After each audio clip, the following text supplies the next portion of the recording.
right, man. Let's talk about excuse me. Let's talk about Dmitry Bivol. Losing to Artur Beterbiev. Let's do the review. We did the live yesterday. Let's get a regular review video for the books. So, thumbs up the video, share the video, check out the fight reaction playlist. Appreciate y'all for supporting the channel. And I didn't score it. I wanted to enjoy it. I didn't score the fight, so maybe I'll go back and score it. I don't know. Maybe I won't. If I do go back and do a live scoring, it'll be on the Patreon. But what I seen in this fight, man, I seen, Dmitry Bivol boxed the perfect fight for him. Sometimes he was throwing, he did everything I felt he needed to do. Maybe he didn't take a lot of risks with the body work the way I thought he should took with the body work. I think he should have took a little bit more risk with the body work. And I think maybe, that would have affected the knee a little bit more for Beterbiev. So, yeah, maybe he should have took the risk with the body work a little bit more. But then again, maybe he would have got caught. But, he tried to establish his left hand. That didn't really work. Trying to establish his left hand because Beterbiev defended his left hand really, really well. But, Bivol, he boxed well. He moved around the ring, didn't let a Beterbiev set. His conditioning was on point. Maybe I thought he should have threw an uppercut. Some people said uppercut or body, or the body work probably would have, left him susceptible to getting hit, but he would have taken them chances regardless. Once you got a guy that's coming in with his head leaning forward like that, I feel like you are obligated to throw the uppercut. I think that's your obligation. But in my opinion, a lot of people ever since Canelo Triple G won, been scoring it for the aggressor, even if it's ineffective aggression. Yeah, even if it's for ineffective aggression, a lot of people they've been scoring it for that particular fighter. So, at the end of the day, that for the most part, that is what it is. That is what it is, man. That's who they scoring these fights for.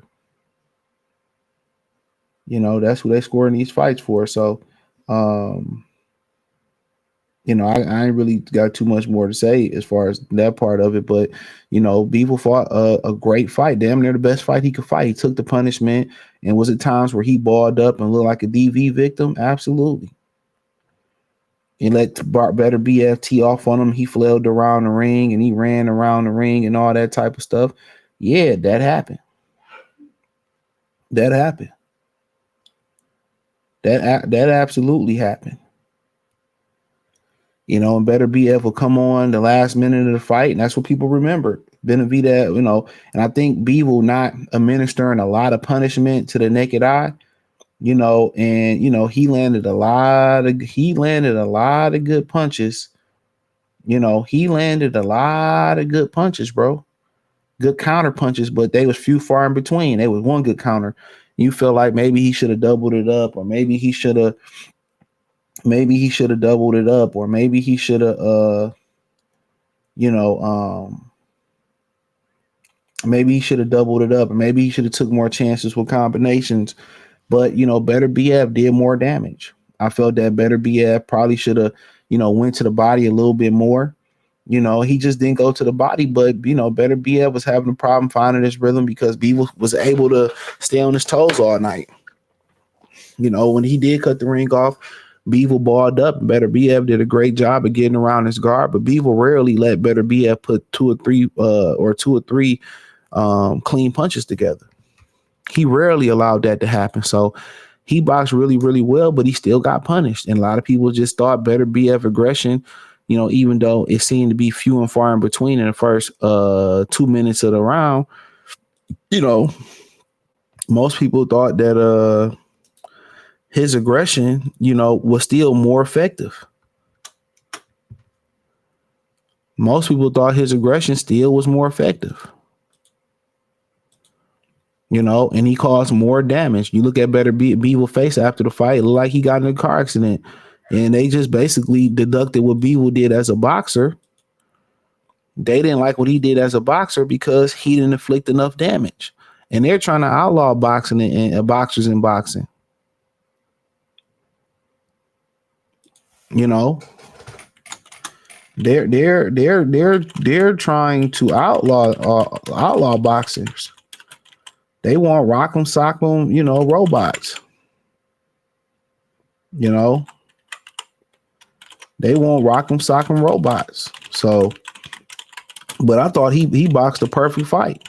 Damn near. I thought he boxed the perfect fight.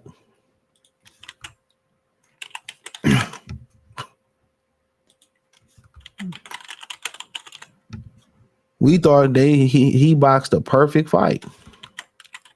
But Beterbiev caused more damage, and people like the way Beterbiev closed the rounds and the damage that he caused. And he pressed the fight, he made the fight, and people just don't like the style, of these guys sticking and moving.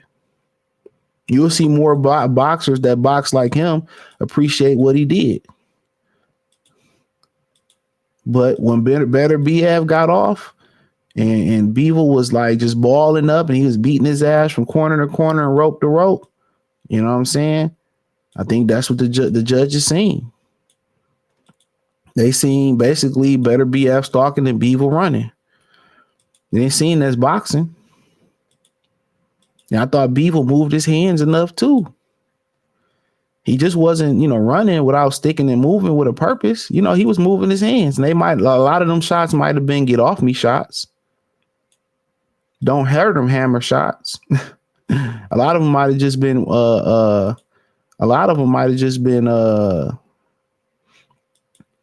in my opinion, a lot of them might have been just how can I say, a lot of them might have just been hold on. A lot of them might have just been it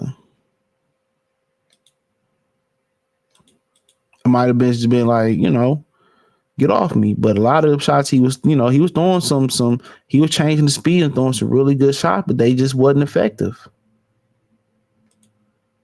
They just wasn't effective shots. And Beterbiev, every time he punched, you heard the crowd, ooh, ah, ah. Every time, and that's another thing. Every time Beterbiev got into the groove, I got the groove that tell me what to do. Every time he got into a groove, every time he got into a groove, the crowd would stand up. I don't think Bivol made the crowd stand up one time.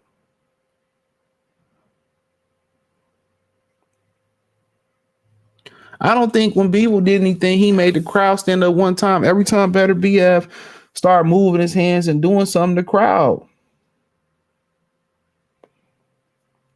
to go, ooh, ah. Also, that played a part in it. He excited the crowd. He excited the crowd.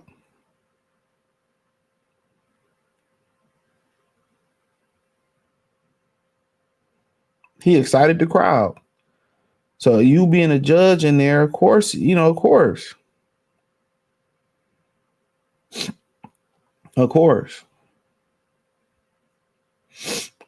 Of course.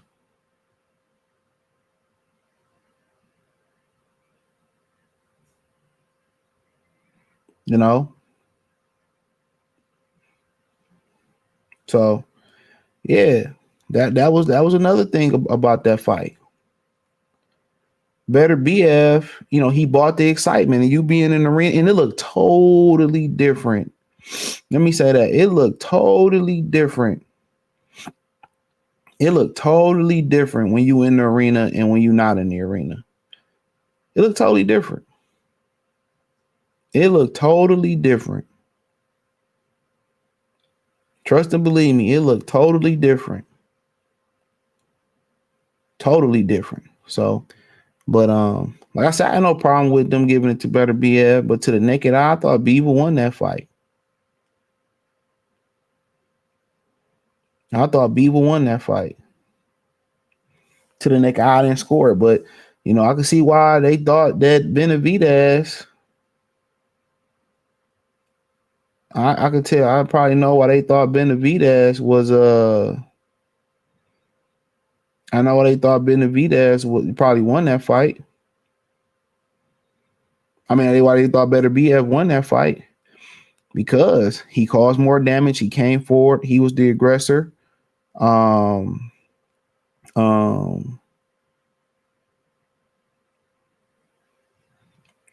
You know, he was the aggressor, and that's probably why he caused more damage. And now they want boxing to be rock'em sock'em robots. But I can see why people say he won. He caused the damage. He made the fight. He made it exciting. And they trying to outlaw boxers. I'm telling you. But I don't think Bivol could have fought a better game plan.